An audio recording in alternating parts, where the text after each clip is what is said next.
Okay, so let's unpack this today Let's do it. because I want you to imagine a world where books are just so rare, so incredibly expensive that you, a person who literally lives and breathes for the written word, cannot touch a single one.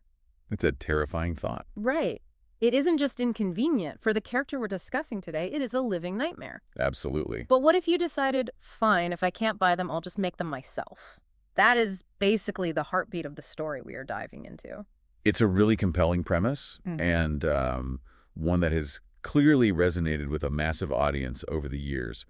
But today isn't just about revisiting that world. Really, it's not. It's about preparing for a really significant evolution within it. Exactly. We're talking about the grand return of Ascendance of a Bookworm. It's been a long time coming. It really has. And listen, if you've been waiting for news, this deep dive is basically your survival guide because we finally have a date. We do. Mark your calendars for April 4. That is when everything changes. April 4 is definitely the date to watch.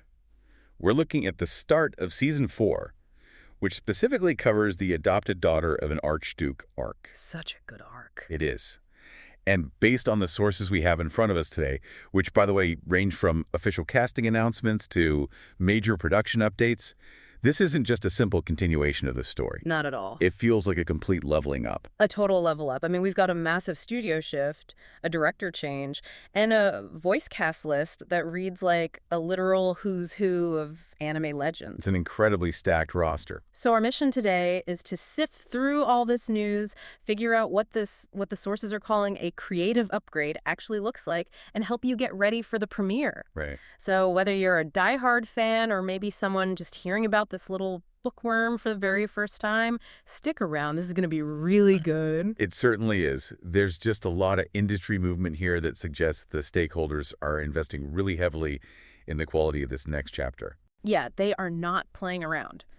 So before we get into the nitty-gritty of the studios and the voice actors, let's kind of set the stage. Good idea. Because we might have listeners who are thinking, okay, another isekai, another person transported to a fantasy world story. What makes this one so special? Right. The market is pretty saturated with those. Exactly. And I think the answer really lies in the main character, don't you? I would completely agree. The source material highlights the protagonist, Motosu Urano. And the thing about her is, she isn't a warrior or a mage in the traditional sense. No magic swords here. Right. She is just a dedicated college student with one singular passion, which is libraries. She just wants to be a librarian. And then, of course, tragedy strikes. The source describes it as this untimely demise right before she achieves that dream, which is just, talk about unfair. It is the classic inciting incident for this genre, but the twist really is where she lands. Yeah. She is reborn as Maine. And she's not a princess, she's not a chosen hero. She is just the daughter of a common soldier in the town of Ehrenfest. And Ehrenfest isn't exactly some modern metropolis with public services. Far from it. The text describes it as a strict, class-stratified town. Oh. And this is crucial context for the listener. Right. In this world, books are described as luxuries that are largely hoarded by the nobility. Yeah, that is the peculiar predicament our sources mention. You have this little girl, Maine, who has all the knowledge of our modern world and this desperate, burning need to read. But she's trapped. Exactly, Yeah. trapped in a frail body in a social class where books basically don't even exist for her. Precisely. And that friction is what drives the entire plot. The source explicitly states her motivation. If the books won't come to her, she decides she'll just create them herself. I just love that line so much. She decides to change the narrative of her own life. It frames her not just as someone surviving in a new world, but as an active creator. She's a literary hero. A literary hero, yes. But here's where it gets really interesting for this upcoming season. The title of the new arc is Adopted Daughter of an Archduke. Which is a huge deal. That title alone signals a massive paradigm shift. Right, because she's not just a soldier's daughter anymore. Exactly. We are moving from the struggle of a commoner, literally fighting for scraps of paper, into the very heart of the establishment, the people who actually hoard the books. The stakes are completely different now. She's entering the noble world, and honestly, appropriately enough, the anime production itself is entering a whole new world. That's a great way to put it. We really need to talk about this creative upgrade. Yes, this is perhaps the most significant piece of news for anyone interested in the animation industry side of things. The production is moving studios. Goodbye, Adieu Animation Works, and hello, WIT Studio. It's a huge leap. It is. And for those who maybe don't follow anime studios super closely, WIT is, well, they're a really big deal. They're a very well-known entity in the animation space. The source material refers to this explicitly as a creative upgrade. Yeah. And when a production moves to a studio like WIT, it generally signals a massive increase in resources, a major shift in visual style, or simply a desire to elevate the cinematic quality of the storytelling. It's kind of like moving from a cozy local theater to a massive Broadway stage. That's a good analogy. But with a new studio comes new leadership. We've got a new director in the chair. We do.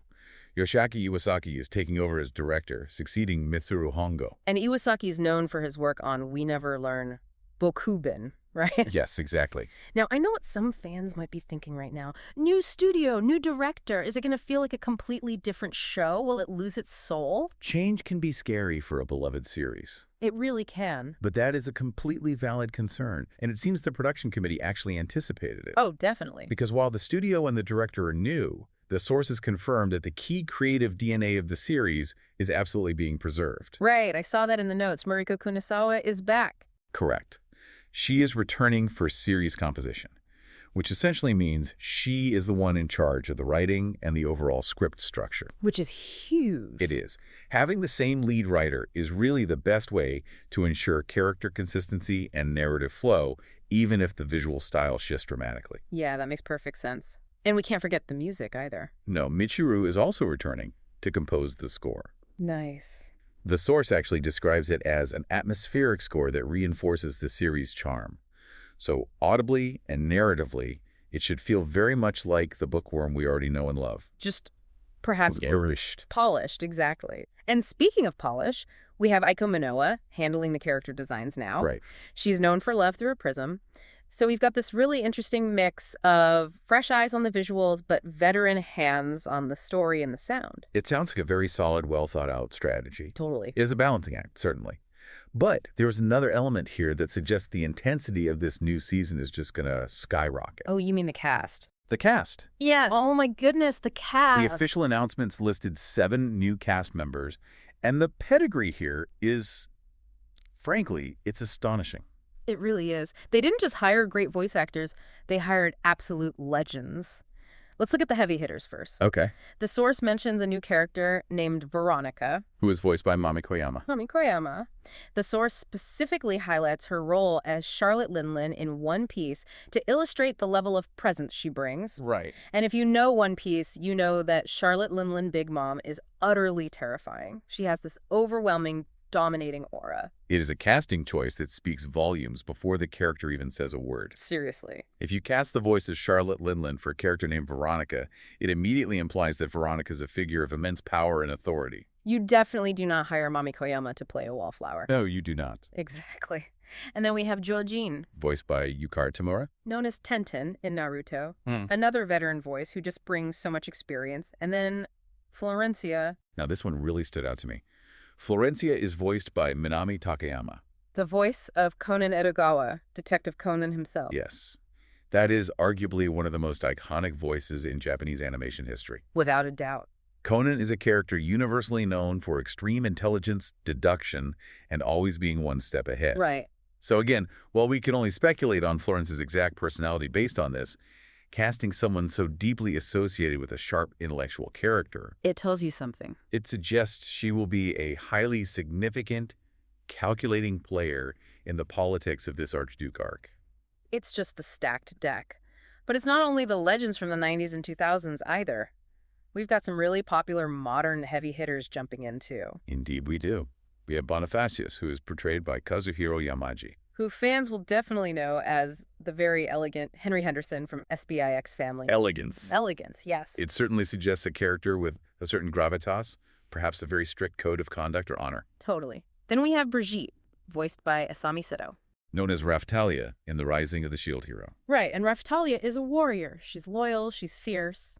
It will be so interesting to see if Brigitte shares those kinds of protective qualities. I suspect there will be parallels. And then we round out the new list with Angelica, voiced by Noa Toyama, who played Ruka from Rent a Girlfriend and Zack, voiced by Katsumi Fukuhara, who was Toya in Another World with My Smartphone.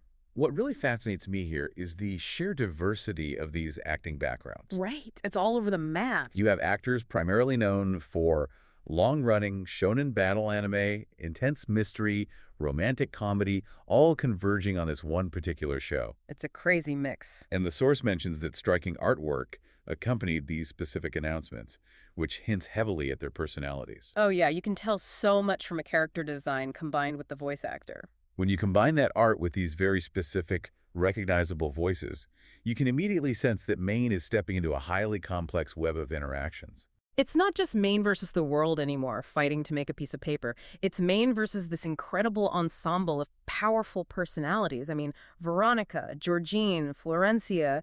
It sounds like a complete political minefield. And likely a very dangerous one for someone not born into that world. Definitely.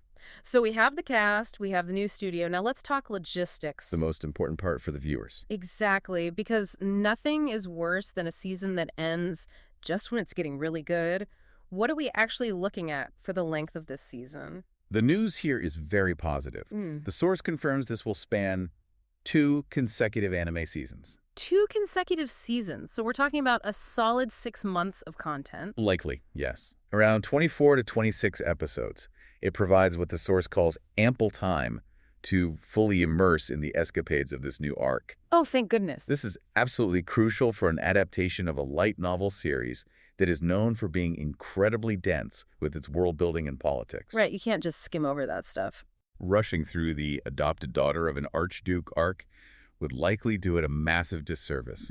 2 seasons really allows the story to breathe and the tension to build naturally. That is such a relief. There is literally nothing worse than the speedrun anime adaptation where you lose all the character development. Agreed. So April 4 is the big day.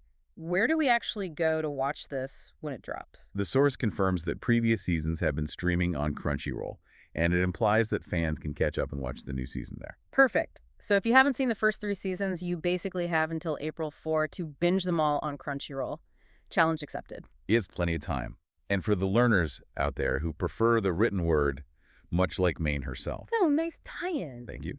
J Novel Club handles the English adaptations. Right. They publish Miya Kazuki's original light novels, as well as the manga adaptations. It is always worth noting that reading the source material offers a totally different layer of depth and internal monologue. But the anime's global reach is really what brings Maine's tale to the wider international audience. It is pretty cool to see how far this series has actually come. I mean, from this niche book lover story to this massive high-stakes production with WIT Studio and heavy hitters like Mami Koyama. It's an impressive leap. It feels like the series itself is ascending, pun fully intended. It is a very fitting trajectory. The story itself is about determination, right? It's about changing one's circumstances through sheer willpower. Yeah. And the real-world production history of the anime really seems to mirror that growth. So just to recap for everyone listening, the show is Ascendance of a Bookworm. The new season officially starts April 4. Yes. It's now produced by WIT Studio with a new director, but it keeps the original writer and composer, so the soul is intact. Crucial point. And the cast is absolutely stacked with legends like the voices of Big Mom and Detective Conan. That is the essential briefing, yes. Yeah. And really, at its core, you just have to remember, this is a story about passion. It's about someone who loves something so much, books, that they will reshape their entire reality just to get them. It is a powerful, universal theme. But as we wrap up today, there is something I have been considering regarding this specific new arc title. Oh. What's on your mind? Well, think about the title. Adopted Daughter of an Archduke. Right.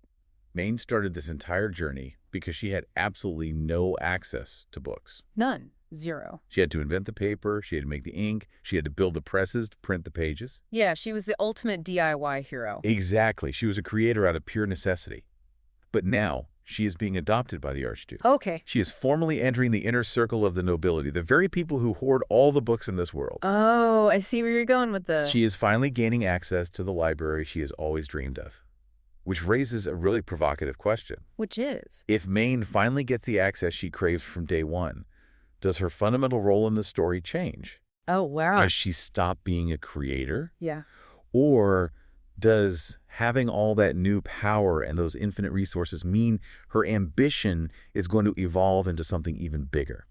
That is a fascinating thought. Like, does the revolutionary become part of the establishment, or does she revolutionize the establishment from the inside out? Exactly. When the books wouldn't come to her, she simply made them. Yeah, But now that the books are coming to her, what will she make next? I have chills. I guess we are just going to have to find out on April 4. It's going to be a long wait.